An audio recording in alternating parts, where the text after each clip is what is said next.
My druid is only 12 hours old in hardcore and already clearing pit 100. The crazy part, I got a 750 item power weapon, not even greater affixed, and only 178 Paragon points spent while missing my 5th glyph, while also sitting at 47,000 life. This character cannot die. If you ever wanted to try hardcore, now is the time. However, this equally works in softcore and is even stronger. How does the gameplay loop look now, and what makes the character so strong? We have cleared the pit 100, arrived at 105, so let me just show you the 100. Don't forget to pop your elixir of fortitude and your instances to make your armor and resistances be good. And then before we turn into the permanent bear grizzly rage form, it's gonna be claw, pulverize, to stack the quick shift, and then we can go permanently in the bear form. And now you're pretty much just slapping the ground to create poison puddles, and then you slap those poison puddles, and everything dies. Again, consider 178 Paragon points, 4 glyphs activated, not even a Greater Affix Weapon, and yet sitting at hundreds, 302 billion. Highest so far has been 527 billion. So yeah, close to the trillions of damage with the new weapon, hopefully, and then getting your final glyph activated. Now you're just zooming forward and you just keep hitting your puddles. And that's it. No sophisticated gameplay noob, no having to do certain combos apart from stacking your quick shift, and you're just zooming through your opponents. If you ever should take damage, we're playing the Masochist that has a 75% chance for critical strikes with shapeshifting skills to actually heal us. Now, our lucky hit on the Pulverize is actually 56%. So even if we take a little bit of damage, it doesn't matter because we instantly, with all these critical strikes, just heal all the HP back. Like that. What makes the build so strong now? It's all about the poison puddles. You have to put them down and then attack into them. Interestingly enough, with my Aftershock aspect, you can attack into them even from the distance. Now, in order to make more poison puddles, you cannot stand in your old one. If I just stand still and attack in the same location, I won't make new poison puddles, pretty much. So I gotta make a poison puddle, stutter step, poison puddle, stutter step, poison puddle, stutter step. However, you could also spin your mouse in a circle wildly and then just always attack at a location. And for some reason, the game kind of determines that you're actually moving even though you're at the same position. So it actually kind of works to make new puddles. However, I prefer the stutter step, puddle, and just walk around the enemies, bosses, whatever, forward through the dungeon. Now for these poison puddles, you'll need a Rotten Lightbringer. The Rotten Lightbringer says, if no puddles around you, Pulverize creates one with 600% bonus super overpower damage. Pulverize causes also closed puddles to splash for another 60% damage. And that's where all the billions are coming from. Now the most important part about a Rotten Lightbringer is the percentage, the 560%. This is a Greater Affix Rotten Lightbringer, and it only has 440. Despite being Greater Affix, despite having more damage, I prefer to stay with my 751 because it has 120% bigger damage multiplier. And that's actually it for the Pulverize Druid build, what it needs. And it doesn't even need that. So in order to go from 1 to 60 in hardcore or softcore, you just play Pulverize. And then in order to go from Torment 1 to Torment 4, you play Pulverize. The Rotten Lightbringer simply makes you stronger. But even without it, you could go all the way, because that's how strong the Overpower currently is. However, there's an interesting part in the Lightbringer's description. If no puddle is around you, Pulverize forms a puddle that guarantees its own overpower. So we're getting guaranteed overpowered puddles. Which means we don't have to play the Obsidian Slam anymore, because we already get a lot of overpowers. And you don't have to put a point in provocation for that bonus overpower. And technically wouldn't even need Raging Pulverize. However, it also makes enemies take 20% bonus damage, so you kind of want it. In our skill tree in general, we're looking to get a lot of damage reduction and maximum damage obviously for the Pulverize. Because we're in hardcore, the damage reduction is obviously king. More elemental resistances, having your debilitating roar so the enemy does less damage to you. And also while leveling and not having Basilius Prayer, definitely putting points into defensive posture. Now I also have points into the Mending. This gives you another 16% more max life because I have 4 points in it. Do you need it? No, but I'm playing hardcore, so I'd rather have the more max life than die randomly. However, if you're now playing softcore, these 3 points that you're using for bonus health Could also be used to crank out more damage and resonance, more heal. We can get more damage after using an ulti. Not so good. We can get a little bit more fortify and or more damage reduction. I just really like to see big health numbers. Spirit boons are the most important thing with your chaotic perks. You have the gift of the stack, which continuously gives you spirit. Great for leveling, great later on to really never run out of spirit. Then we're getting the 20% bonus attack speed and critical strike damage. However, for the largest part, for the longest time, I've been playing the 30% more life over the attack speed, because it simply stops you from dying at any given point during the leveling, during the early torment tiers, and if you then feel good, if you then have all the Paragon points, right, and more maximum life, you can go away from the Iron Feather. Then we get energized, and that's where all our spirit restoration comes from. Dealing damage has a chance to fully restore spirit. Now this is only 15%, and our Pulverize also has only a 56 lucky hit chance, which means technically you only have a chance of 8.4% to restore your resource to full. However, in the gameplay, you can see that my resource continuously bumps up easily. And that's simply because every single poison blip, every single thing that comes out of the pool, every stuff there, you pulverize itself, hitting all the enemies at the same time. All of this has a lucky hit chance to restore your resource. Lastly, during leveling, you have the Obsidian Slam, but as soon as you get the Lightbringer, you'd rather play masochistic to really never die. When I get 10% of my maximum health back, that's 3,000 life with a crit. And I don't do one crit, I do all the crits. And critical strikes are guaranteed because of Purge the Infected. Your core skills also apply 200% of their base damage as poisoning. Fantastic. And then they guarantee critical strikes with 60% increased damage. While Transformation is really good for leveling, later becomes useless. Rather gonna use the Crazy Brew for that bonus attack speed spam. Then you get the Overabundance, which gives you 800% bonus damage as you restore more spirit than you have, and you consistently do that. With the Energize, as we're spamming away, this is actually the Overabundance, so instantly 3 times stacked and instantly increased on just hitting 1 time, 800% bonus damage. And then with Brawn over Brains, we get 200% more life, 125% more overpower damage, and plus 100% healing received. So all the healing we're doing is actually even better. However, you're dropping down to 50 resistance max and 60% armor reduction max. That means you don't need more than 800 armor. And also you're good at the 50% resistance already. Reaching this can still be tricky, but an instance and Paragon points really help here a lot. Now what item pieces do we need for the Rotten Lightbringer to go crazy? That would be a Shockwave aspect. Shockwave is nice because on the distance of the Shockwave it actually enables the pools, so even if you stand away from the pools it works really well. We want your willpower, maximum life, and attack speed.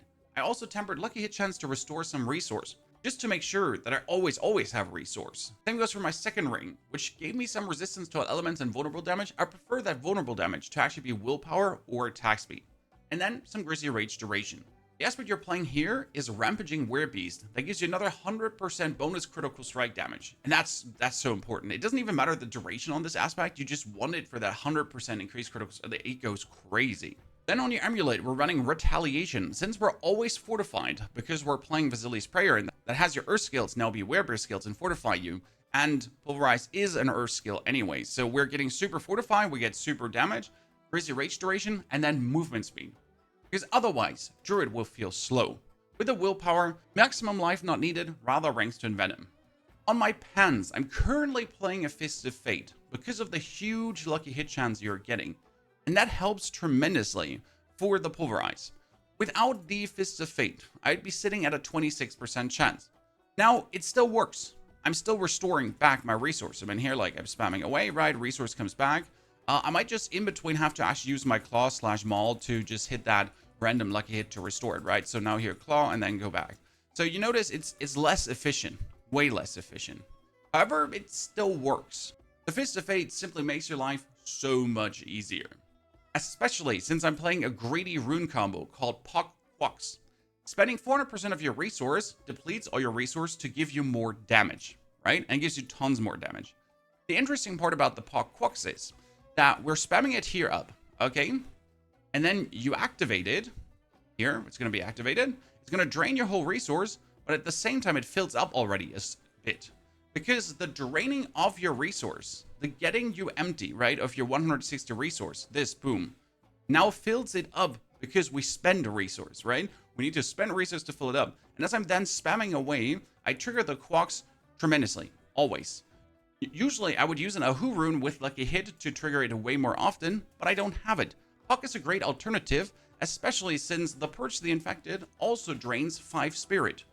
Per blip of poison from wherever you pulverize, coming out of the pools, everything, drains your spirit as well, and counts towards the box rune for more damage. And draining that spirit works very well with the Banished Lord's Talisman. Again, it's not needed. I simply have it already. After 275 of your primary core skills, you get another Overpower, and Overpower critical strikes get 72% bonus damage. We again always Overpower, we always critical strike, so that's just a 72% bonus damage on your boots, which is pretty killer to be honest, plus 30% resistance to all elements. You want to know how to resistance out? Just get a Banished Lords, and you're done. Now we said we have Vasili's Prayer as our helmet for the defensive posture, armor, maximum life, willpower, it's really good. However, the best thing we could have now is the Rotten Lightbringer, either as my pants, boots, helmet, and or chest. It really doesn't matter where it goes, you just want the Rotten Lightbringer, because it would go up to 720% and go crazy. You also don't need a Shroud of the False Death. I was just extremely lucky on this new account. You can actually easily play the Insatiable Fury that gives you 4 ranks to Einfer, very useful, and 5 ranks to all Werebear skills, making all your Werebear skills stronger, plus another notch of maximum life. However, the Shroud of the False Death gives you all stats. And all stats are plain amazing for just activating all these rare nodes. I mean, wherever we're going, we actually have all the rare nodes activated, right? Even in the final board here, we're close to getting that too. But the intelligence, the dexterity, apart from the willpower, right? We got it all actually activated. On my gloves, I'm running ranks to Pulverize. That's huge. I found these. They're crazy with the attack speed, the maximum life, overpower damage, and I temper lucky hit chance. Because more lucky hit chance is more restoration of resource, and you pretty much don't want Pulverize size because Pulverize size interacts weirdly with your poison puddles, that when you use Pulverize size, you might have a harder time to actually make new poison puddles close to each other, because your Pulverize is bigger, and therefore counts as still close to each other. Kind of weird. Now don't worry about the chaotic armor if you don't have it. The planner has the chaos version and the non-chaos version, because I played pretty much both, right? I had to get to Torment 4 without the chaos items, and then I found the chaos items in Torment 4. Before we talk about the potential power gain in the next hours, let's look at the Paragon board. And keep in mind here that the planner has the optimized version. This is pretty much what I had to do with 172 points to make it work. Regardless, the boards and the glyphs are the same, and that's where it gets interesting. We get Headhunter for that bonus small node boost for all the willpower for even more overpower. We go into the Ancestral Guidance, and we started bottom here for the resistance and actually the maximum spirit. Works pretty good with Quaxrune and overall just having good spirit. This board is supposed to host your Dominate glyph, because there's a lot of intelligence nodes here to make it go absolutely bonkers.